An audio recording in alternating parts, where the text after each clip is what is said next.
Hello, welcome back. This is part 2 of a 2-part vlog, and if you haven't seen part 1, this bit won't make a lot of sense to you, so go and check that out first. I promise it's not too long, but it will all make a lot more sense when you come back. Assuming that you've done that, this part of the video, this part of the vlog, is about the processing. So you may remember I'm trying to create this triptych of work to produce 3 pictures that work well together, that harmonize, that blend in together. A triptych was used to be something that was used on the back of an altarpiece. Quite often it would often fold in, so it would be hinged, so there would be a central landscape kind of type picture with a religious scene on it, then the 2 sides folded in and unfolded, so that could be the sponsors of the painting, it could be some holy characters or something to do with carrying the story on. And I'm just trying to produce a triptych of 2 portrait and a landscape from Blakeney, from the same place, that conjure up what Blakeney means to me. You could use this technique to create your own style that you apply to all of your photographs, or you could choose, like I do, to just apply it to each shoot. So I tend to have my all the photos in one shoot tend to be processed in a similar way using a similar idea. Okay, so processing obviously is a subject that we can go on about, and if you want to see some more processing videos, let me know in the comments below. But my particular style, I would say, is not something that I generally generate through processing. I don't generally think I've got a style. I very much treat each shoot differently.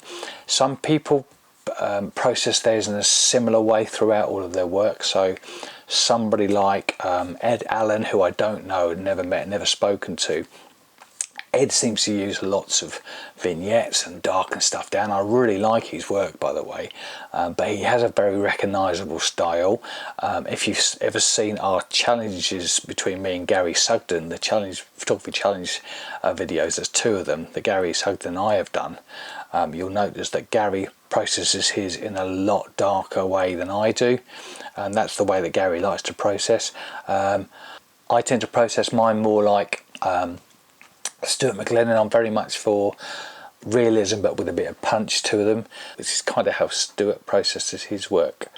I would say that's kind of where I go. I try to treat each shoot differently, but there are some tricks, there are some things that you can do. So what we're going to do now, we're going to go into Lightroom, have a look at me processing these, and then we'll go have a look at the final prints and the final triptych, and then I'll say goodbye. So let's go into Lightroom and I'll show you how I've treated some of these pictures. So here we are in Lightroom. We've got our 3 images. This one's our central image, and then this one is on the right because the boat is facing inwards, and this one is on the left, and this is probably my favourite actually of the shots that we did at Blakeney. I love the light on these grasses here.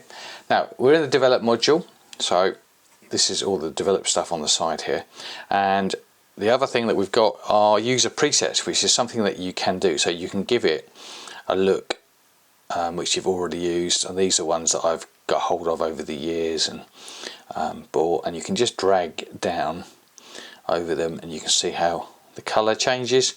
Sometimes if some of these take your fancy. Lately I've stopped doing this. I've started to actually do my own because I've got more set in my head as to what I want to achieve. Often I feel like when you're doing this, you're just literally sort of stabbing in the dark because maybe you're not really sure what to do with it. But I tend to have them in my head when I'm actually shooting. Now if we look at these are the masks you can have as presets.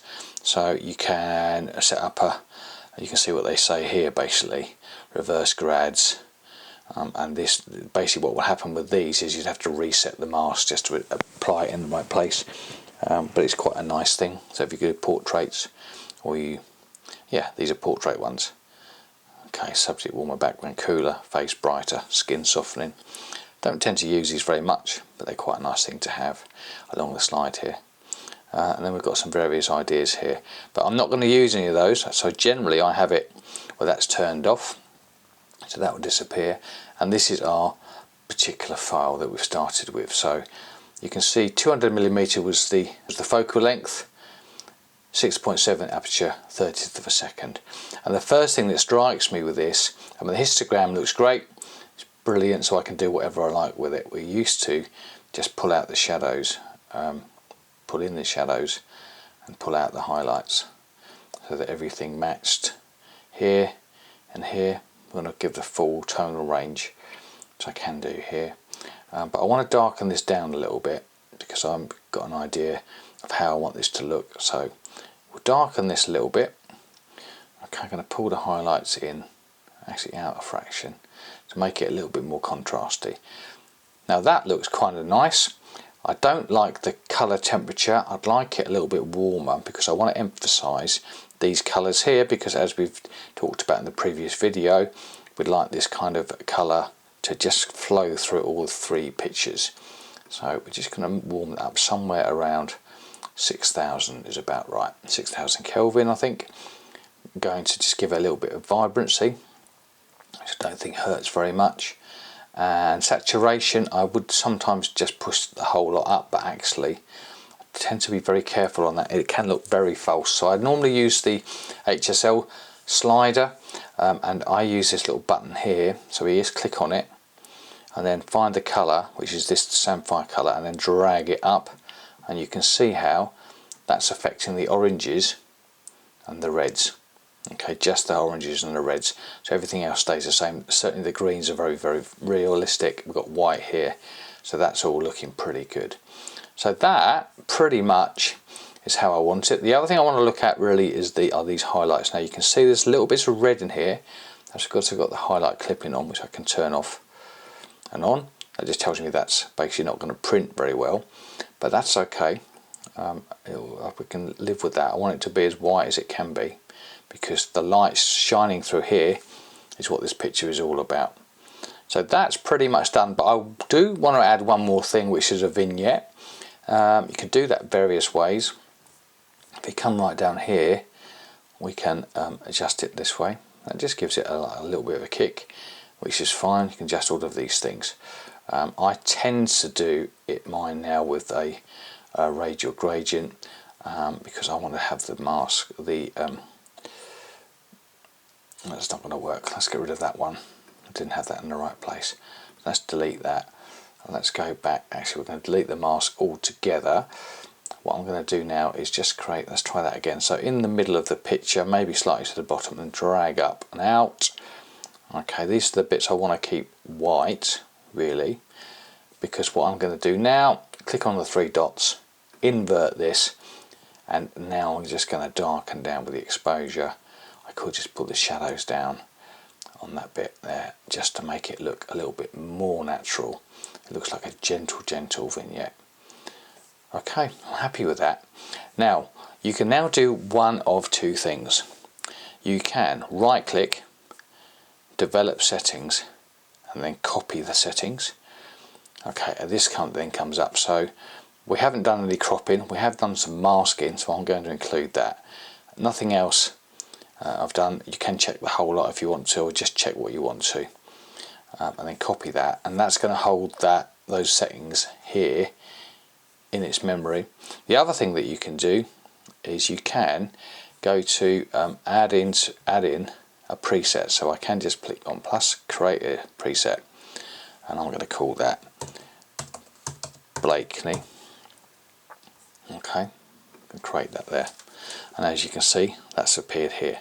So what you can do is apply that to most of your pictures. Now this is going to look a bit odd, I think, because this one was taken earlier in the day when the light wasn't out, so I suspect it's going to look a bit different. But what I can do with this is I can go to Blakeney, and you can see how that's gone very dark, but that's okay. So let's click on that, because that's where we started with, and all I'm going to do now is just lighten this up with the exposure. Actually, this needs a little bit of colour temperature boost, I think, just to make it a bit richer. Okay, so that's not looking too bad, maybe a bit lighter. And the other thing I want to do, I want to show you, is this lens blur, which is now part of Lightroom. So the first thing that you have to do is click on apply, and it will now analyze the picture. It's already done this once, so it's probably why it's so quick. And if we look at the colors here, if I click on this visualize depth button, it now shows me what it's doing, what things are out of focus. So you can see there's a little bit of purple here.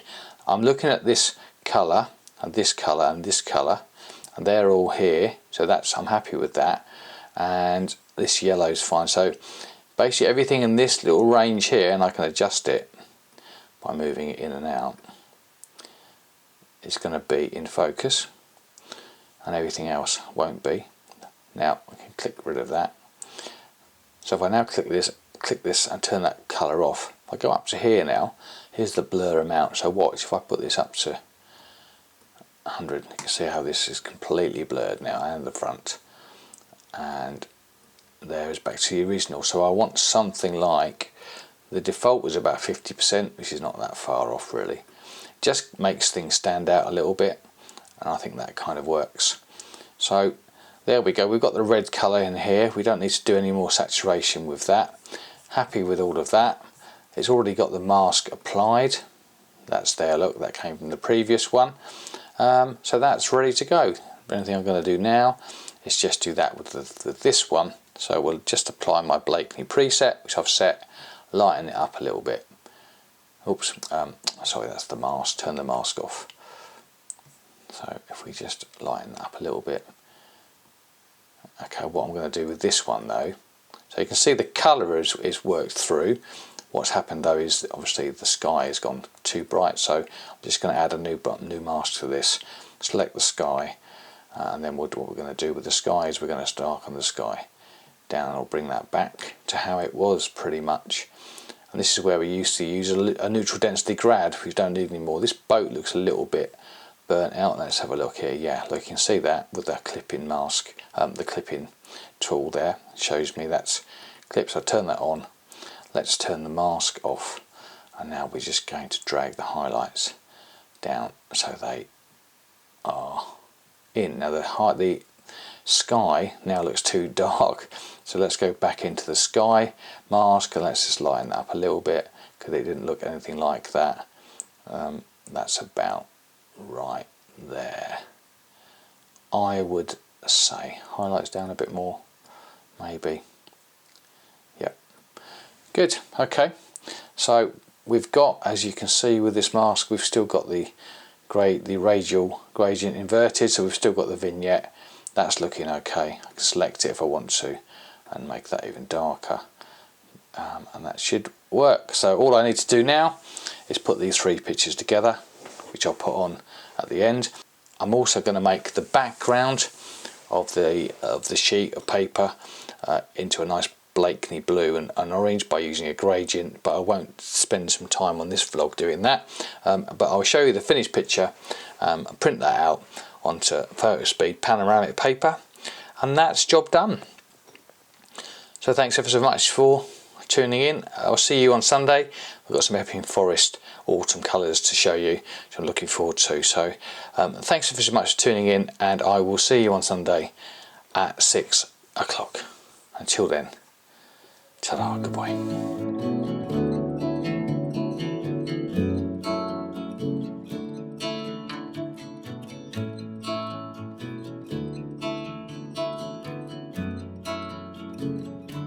Come on baby, take a leap of faith.